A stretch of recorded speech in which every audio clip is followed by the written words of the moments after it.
c'est chaque été les mêmes images. Des champs arrosés massivement, presque sans interruption, pour faire pousser les cultures et accélérer les rendements. Le problème, c'est que plus de 80% de cette eau part directement dans la terre sans jamais être absorbée par les plantes. Comment réduire un tel gaspillage? Quelles sont les solutions pour consommer moins d'eau? Philippe Waki Di Giorno en est certain, il a trouvé le produit miracle. Ces cristaux verts, ce sont des granulés de polytère. Cet ingénieur agronome a mis des années à développer ce produit. Dans ces petites billes, un mélange de cellulose, d'engrais organiques et de polyacrylate de potassium. Des noms compliqués pour un concept simple. Ces granulés, une fois arrosés d'eau, deviennent des éponges super puissantes. C'est ce qu'on appelle un hydrorétenteur.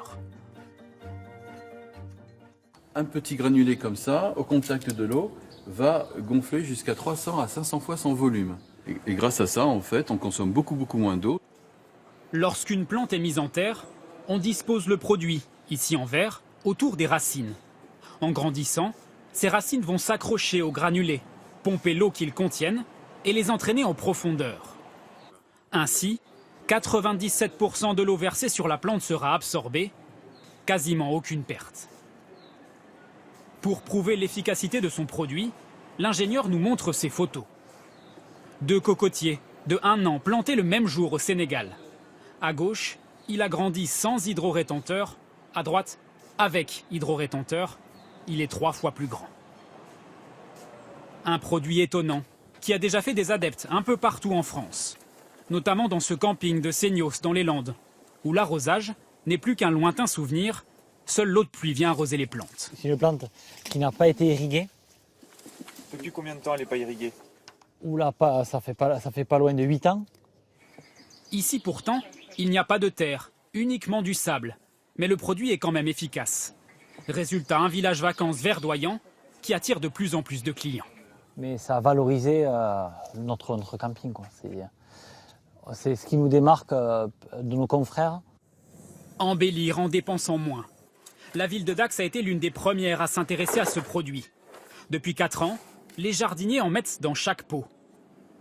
Les fleurs sont belles et les économies importantes, notamment sur l'arrosage. On passait 3 fois par semaine. Au jour d'aujourd'hui, en période de grosse chaleur, on est quand même dans le sud-ouest, on ne passe qu'une seule fois dans la semaine. Alors un gain de temps pour mes équipes et en même temps de l'économie d'eau de 2 tiers. Plusieurs milliers d'euros d'économie. Les 20 kilos de polytère utilisés chaque année ne coûtent que 400 €. Ces simples granulés attirent les convoitises des plus grands groupes industriels, prêts à investir des millions d'euros pour acheter le brevet. Mais Philippe Waki Di Giorno a toujours refusé de le vendre. C'est pas un camp ou l'autre qui peut prendre cette invention, c'est trop dangereux. Le 21e siècle, c'est la guerre de l'eau, il ne faut pas l'oublier. Et je suis le garant pour atténuer cette guerre de l'eau. Car l'enjeu va bien au-delà des plantes et des fleurs françaises. Son produit pourrait permettre aussi de faire pousser des fruits et des légumes dans les endroits les plus arides, comme dans le désert israélien. Ici aussi, on fourmille d'idées pour faire pousser les cultures tout en économisant l'eau. Avitamir a créé cet objet qui pourrait sembler banal. Placé autour du tronc de l'arbre ou de la plante, son socle est incliné. Ainsi, en cas de pluie, toute l'eau ruisselle directement vers le centre. Mais surtout, lorsqu'il ne pleut pas, le socle permet aussi de récupérer la rosée. L'eau s'évapore constamment du sol. Au lieu de monter vers le ciel et de se gaspiller, elle est bloquée sous le socle et circule constamment. Ce sont les lois de la nature, il n'y a rien de révolutionnaire. Rien de révolutionnaire. Pourtant, son produit s'exporte dans plus de 60 pays.